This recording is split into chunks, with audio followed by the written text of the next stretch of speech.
Prezados irmãos, louvado seja nosso Senhor Jesus Cristo. Para sempre seja louvado, e nossa Mãe Maria Santíssima. Hoje, 18º domingo do tempo comum, ano C, ano de São Lucas.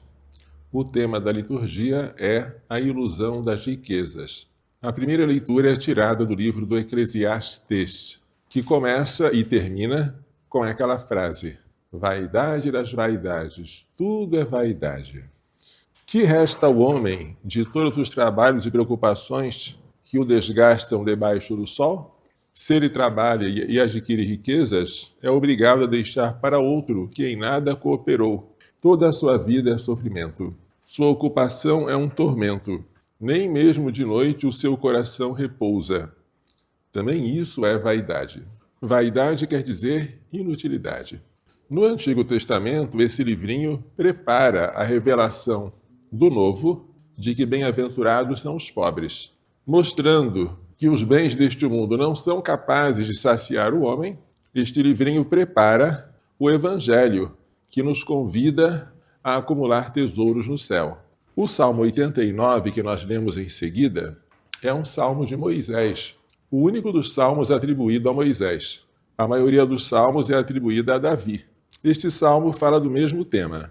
Nós somos como a flor do campo, que de manhã floresce, à tarde é cortada e seca. A nossa vida dura 70 anos, diz este salmo. Os mais fortes talvez cheguem a 80, mas a maior parte é ilusão e sofrimento. Passam depressa, e também nós assim passamos. Então o salmista diz: ensinai-nos a contar os nossos dias, para que tenhamos um coração sábio. Contar os dias é convencer-se de que esta vida passa, que nós temos um tempo limitado pela frente, que não nos iludamos pensando que o nosso futuro é um tempo infinito, porque não é. A segunda leitura, tirada da carta de São Paulo aos Colossenses, contém um convite para nós vivermos o nosso batismo. Pelo batismo, nós morremos com Cristo e ressuscitamos com Ele. Ora, diz São Paulo, se ressuscitastes com Cristo, procurai as coisas do alto, onde está Cristo sentado à direita de Deus. Buscai as coisas do céu, não as da terra, porque vós morrestes, e a vossa vida está escondida com Cristo em Deus. Quando Cristo, que é a vossa vida, se manifestar, também vós sereis manifestados em sua glória, mas isso é futuro. Por enquanto, a nossa vida está escondida com Cristo. Portanto, fazei morrer tudo que pertence à terra: fornicação, adultério, maus desejos, mas a lista termina com a avareza, que é uma idolatria. São Paulo nos assusta por qualificar a avareza como idolatria e o avarento como um idólatra. O que o avarento adora? Não é o Deus verdadeiro, mas o dinheiro que ele coloca no lugar de Deus. O avarento é o homem velho, mas nós já nos despojamos do homem velho no batismo e já nos revestimos do homem novo. Então não podemos dar lugar a estas coisas que ficaram sepultadas no batismo, as coisas do homem velho. O Evangelho traz alguém pedindo a Jesus para ordenar ao seu irmão que reparta a herança de seu pai com ele. Mas Jesus pergunta: homem, quem me constituiu juiz para dividir os vossos bens? Jesus, que virá uma segunda vez como juiz, por enquanto ele veio aqui não para julgar, mas para ser julgado e condenado em nosso lugar. Quem me constituiu vosso juiz para dividir a vossa herança? E sem querer entrar no mérito da divisão, Jesus adverte: atenção, tomai cuidado contra todo tipo de ganância, porque mesmo que um homem tenha muitas coisas, a sua vida não consiste na abundância de bens. Aí ele contou uma parábola. A terra de um homem rico produziu muito, produziu tanto que o homem não tinha onde guardar a sua colheita. O que eu vou fazer? Perguntou o homem. Já sei. Eu vou destruir os meus celeiros, vou construir outros maiores e vou guardar todo o meu trigo. E direi para mim mesmo: meu caro, tu tens uma reserva de bens para muitos anos. Descansa, come, bebe, aproveita. Mas Deus lhe disse: louco, ainda esta noite te será pedida a tua alma. E os bens que acumulaste, para quem ficarão? Assim acontece com aquele que junta tesouros para si mesmo, mas não é rico para Deus. Quais são os tesouros que Jesus quer que nós acumulemos? Os tesouros no céu, onde a ferrugem e a traça não corroem, onde os ladrões não cavam nem roubam, porque onde está o nosso tesouro, lá está o nosso coração. Esses tesouros que nós acumulamos no céu, nós não os perdemos com a morte, mas nós os ganhamos. Lembremos de quando aquele jovem rico foi perguntar a Jesus: que devo fazer para herdar a vida eterna? Observa os mandamentos. Mas eu já tenho feito isso desde a minha mocidade. Uma coisa te falta. Se queres ser perfeito, vende todos os teus bens, dá o produto da venda aos pobres e terás um tesouro no céu. Depois vem e segue-me. Esse tesouro no céu é um tesouro de merecimentos sobrenaturais, que nós adquirimos quando renunciamos às coisas caducas e passageiras. A renúncia é muito preciosa aos olhos de Deus. Jesus renunciou a tudo para se fazer um de nós e para sofrer por nós o castigo que era merecido pelos nossos pecados. E ele disse que se alguém quiser segui-lo, deve renunciar a si mesmo, tomar a sua cruz de cada dia e ir atrás dele. Se a renúncia que Jesus pede vai até a minha própria vida, quanto mais ao dinheiro. Eu posso ter dinheiro? Posso. Mas da mesma maneira com que eu ganhei, eu devo estar disposto para deixá-lo, abandoná-lo. Como é que eu sei se uma coisa me pertence ou se eu pertenço a essa coisa? Por exemplo, este relógio é meu ou eu pertenço ao relógio? Basta perguntar. Eu me desfaria desse relógio com facilidade?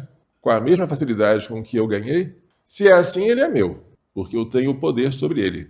Se, porém, eu não consigo desfazer-me dele, é porque ele me prende. É porque eu agora sou possuído por ele. O dinheiro é bom quando a gente está disponível para dar esmolas, para livrar-se dele, para socorrer os necessitados. Quando a gente não fica aflito por causa do dinheiro, mas a gente se aflige por causa daqueles que têm necessidade do nosso dinheiro que está parado. Essa deve ser a nossa aflição. O dinheiro passa, mas é maravilhoso, enquanto temos dinheiro, adquirir com ele a caridade que não passa. Se, por exemplo, você emprega seu dinheiro para socorrer um necessitado, o dinheiro vai passar. Você também vai passar juntamente com aquela pessoa que você socorreu.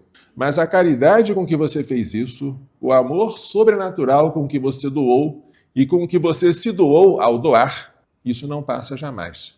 A caridade não passa jamais.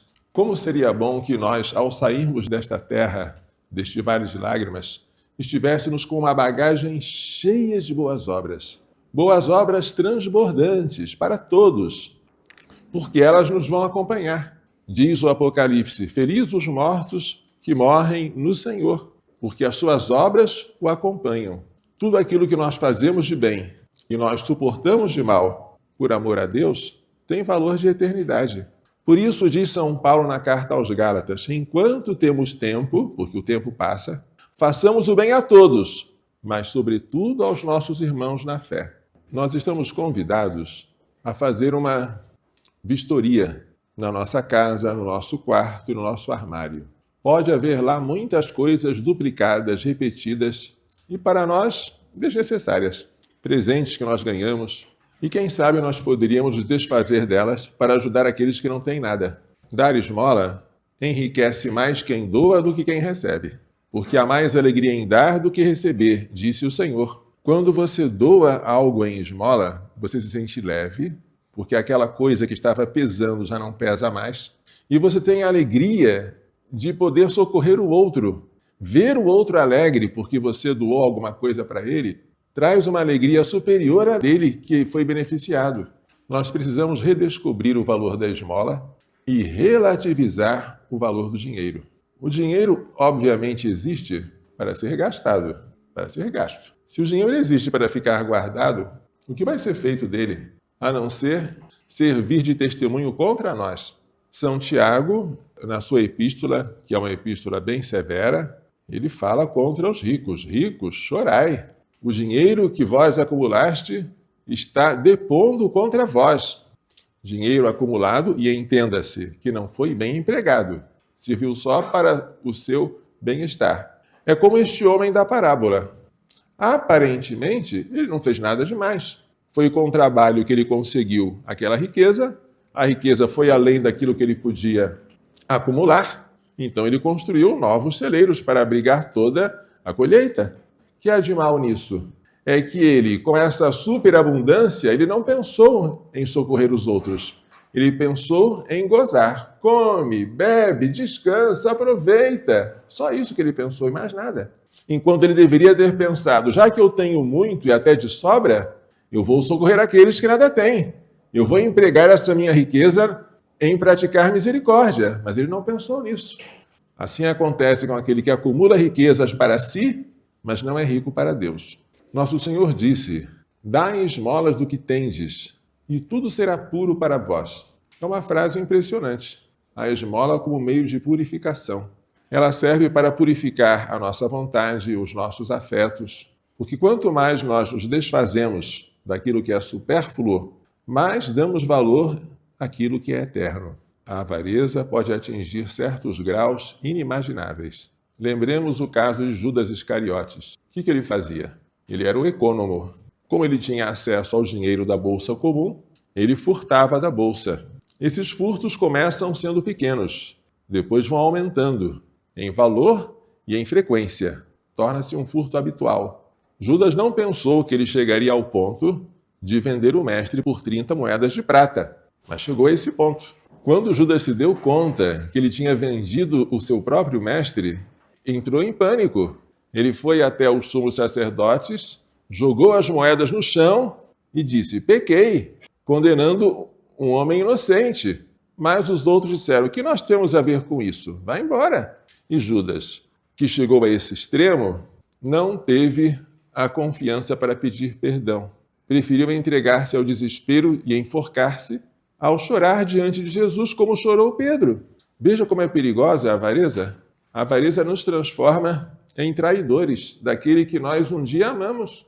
Que isso nunca aconteça conosco. Que Maria Santíssima, que é reconhecida por sua liberalidade, e o seu castíssimo esposo São José, nos façam compreender e praticar tais lições. Louvado seja nosso Senhor Jesus Cristo. Para sempre seja louvado. E nossa Mãe Maria Santíssima.